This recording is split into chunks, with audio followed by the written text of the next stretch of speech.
This video is sponsored by Hyperlite and their new Haco series of solar streetlights. Hyperlite is a factory-based distributor of premium LED lights offering architectural, industrial, and agricultural lighting solutions. And their new Haco series of LED solar streetlights are available from 1,000 to 2,500 lumens. There's no need to run wires. The Haco series of LED solar streetlights is built for off-grid use and can provide 3 full nights of lighting on a single full charge. That means no additional wiring and no additional electricity bills. This outdoor solar light is perfect for off-grid or remote areas like that far corner of the backyard, equipment sheds, and dark driveways. We've chosen Hyperlite for our own parking areas and have teamed up with Hyperlite to offer a discount code to our viewers in the description below. Well, I came up here and I did my test for my Starlink and I was pretty happy with it. But I did notice that there was a little bit of area to the south, which kind of was on the top range of it, where it wasn't getting a signal. That's north, that's south. Most of the satellites are to the north. Unfortunately, my tree line is also to my north, but I have very few obstructions. This is a pretty good spot for it to sit. I ordered my S5 mounting system. That's here now, and I'm going to go ahead and put that in place and get this permanently set up here. If you have a metal roof, pretty much any kind of metal roof, S5 makes brackets that will mount just about anything on any style of metal roof. They actually have a standing seam satellite mount kit that has a 26-inch bar on it. I wanted to extend that, so I copied what they had inside that kit and got myself a little bit wider bar.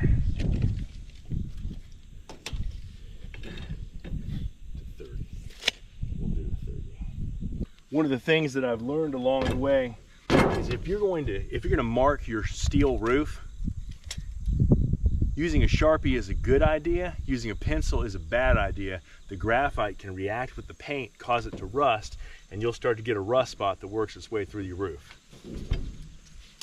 You can come back with a little bit of alcohol and take the Sharpie off if you don't like it.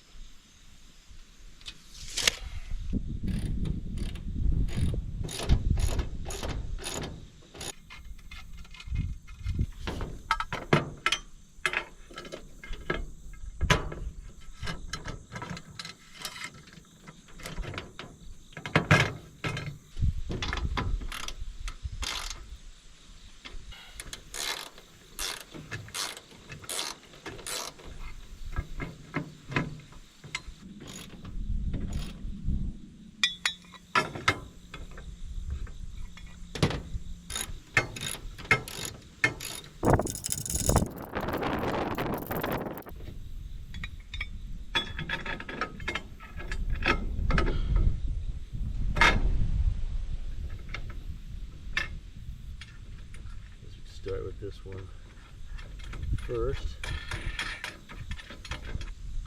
Get this one on here. Well, there we go.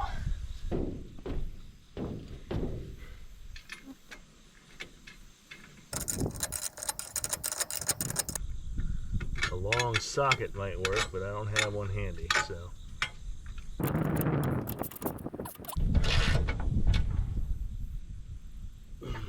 Keep those from going any place.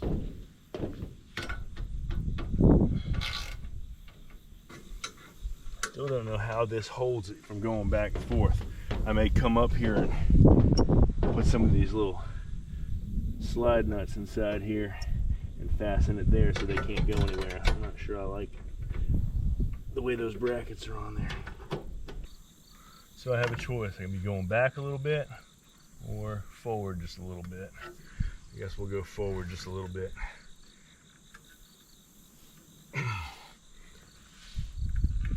There's really no way to lock that down. Hopefully it doesn't come loose. While I'm up here, there's another task that I've meant to do. It's a little cap for this 3-inch pipe we got going through here. And yes, I know everybody's gonna beat me up on the fact that there's no collar. There's no flashing on this pipe. That is the way my roofer put it in. I'm probably going to silicone a flashing on here But that's not what I'm here for right now. What I'm here for right now is to, here, we'll fasten this cover onto here. And it's just an expandable cover. I've already loosened it up enough to get it on here. And I'm probably gonna go down below it so I have more room to work. All right, that's on there nice and snug. I couldn't find 2-inch size, but I got some others that are similar in style and I'll be ordering those. Well, I'm inside the attic now and I'm getting ready to drill a hole through here to get me out so I can route my wires through. Now, I've got the center of the pole, center of the satellite, set about 30 inches down from the edge. 18 inches gets you through this first wall. So about 12 inches from there, right about here, is where would be even with where the satellite is. I want to be a little bit below that. And I also want to be a little further away from the corner of this wall. So I'm going to go in right about here. So I'll be about a foot below where the satellite comes in. That'll route the cable nicely. Get it over the edge. It'll look neat. I'm going to mark that right here. And then I'm going to base it on how tight I can get my drill up in here because there's not a lot of space between this rafter and that wall. I bought the cable routing kit from Starlink. And I bought that pivot mount from Starlink. The cable routing kit comes with a 3/4 inch drill bit. I already had one in the drill, so I'm just going to use that. There we go. All right. So I'm going to be coming out about 4 or 5 inches from the top of this panel, which will put me underneath of that eave. Actually, let me think about that. Yes, that'll put me underneath that eave pretty well, so I can route the cable up. All right. The walls are 6.5 inches thick, so it requires an extender to get all the way out.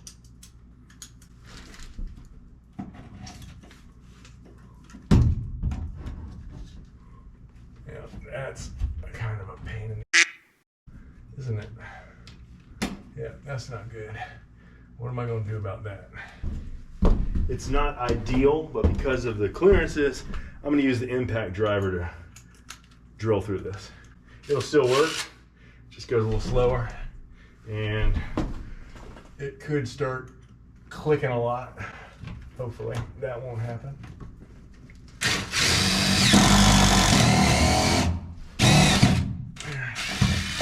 That worked. This cable routing kit comes with a pretty slick little tool here. At first I didn't know what it was, but it appears that it is to help pull this cable through the wall.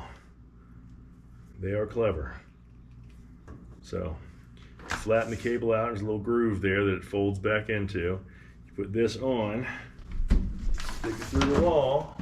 If you don't trip, fall to your death.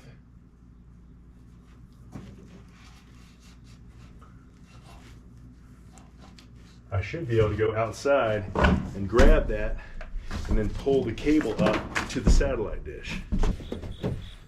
All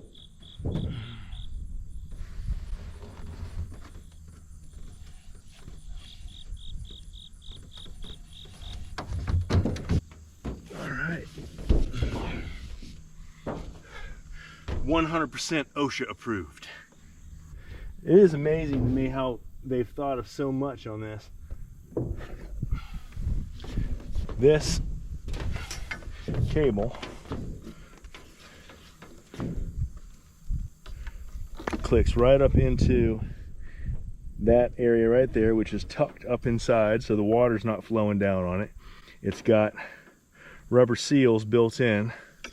You slide it in this track all the way up. You can feel it kind of click in, and then this groove goes down on a little notch right there, and it snaps right in. Now it is in the stow position. It's tilted all the way back up. I'm going to go down on the bottom and I'm going to get everything hooked up. We're going to power this thing up and get it reconnected. Well, So I've got the line in and fastened all the way across the attic. It goes behind that little knee wall. And over here I have pulled a line off of the circuit that's going to go to the media wall. That's split into two to feed all the outlets that are there. This is only going to feed the Starlink. It's going to be mounted on the outside of this wall right here once it gets sheetrocked, but temporarily I'm going to have it right here. So right now the only thing we have for internet is if we use our cell phones. So if I do a speed test, I'm getting 3.7, which is actually pretty good because a lot of times it just crawls here. So standing right in front of the window, 3.7 megs. I don't know which one of these circuits it's on. So it's either on this one or this one. Let's see. Oh yeah, it's doing its thing. It is finding, I guess it's booting up and finding the satellites.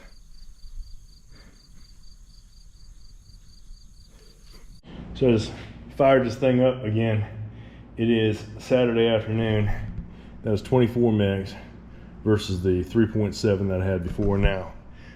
This is best effort is the service that they've given us because they don't have enough satellites up there to guarantee us the higher speeds. I'll take 24. So I just fired up the Starlink speed test and it's telling me 37. When you're building your own house, one of the things you have to consider is lighting, especially for the outdoor areas, especially when you live in the country. We're putting together a parking area for my truck behind the house. And I was pretty excited after I talked to the people at Hyperlite to test out this solar parking light.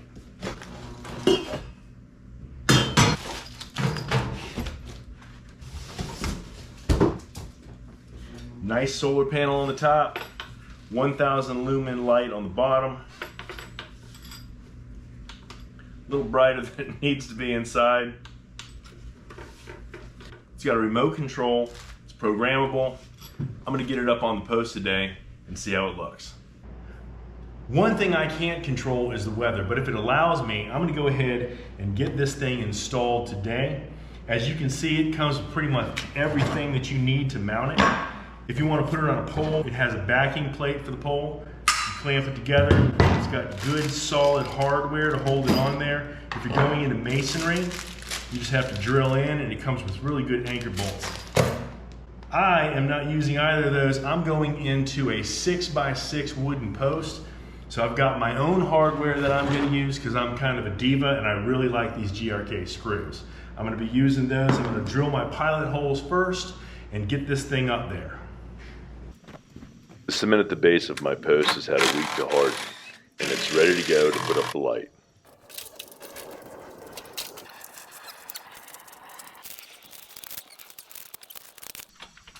Yeah, that'll work. I didn't think about that now, did I? That's kind of toward the outside of this thing. All right.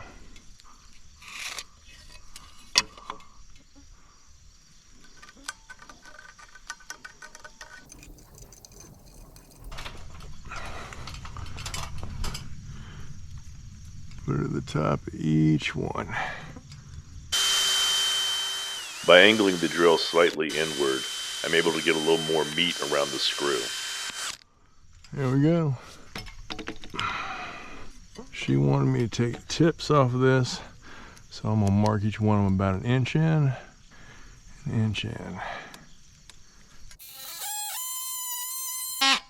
Looks dull as how it looks, but it's working.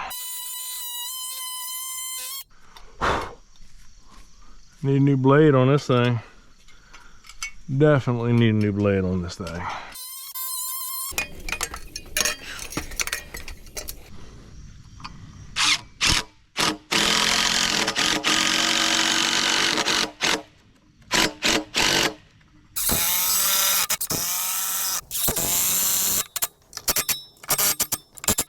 I don't believe that's going to go anywhere. That looks pretty good. I've already loosened these ahead of time.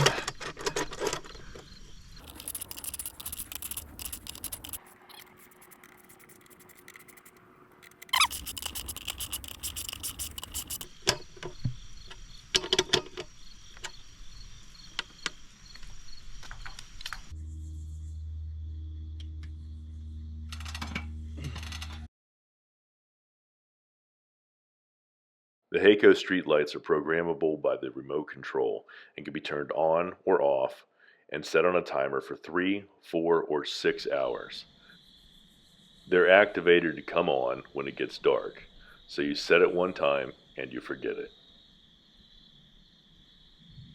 There's also a sensor.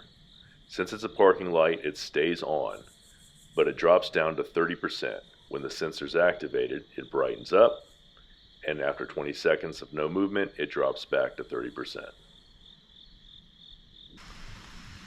Remote control has good range. The light illuminates the area that we're going to be parking in, and it was incredibly easy to set up.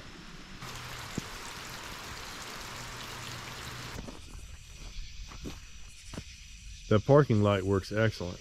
One of these things that I really like about this light is that when the light is on at night, it does not light up the entire inside of the house.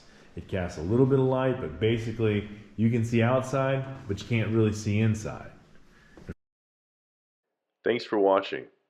Don't forget to check out the coupons available in the description below if you're interested in the Haco light series. And we'll see you guys next time at BreakHeartOrchard. Got a remote control.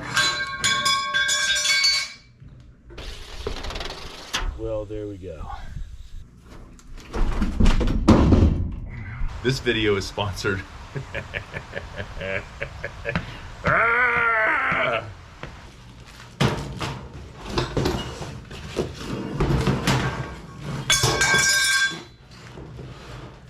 Well, I'm not good at that part of it, am I?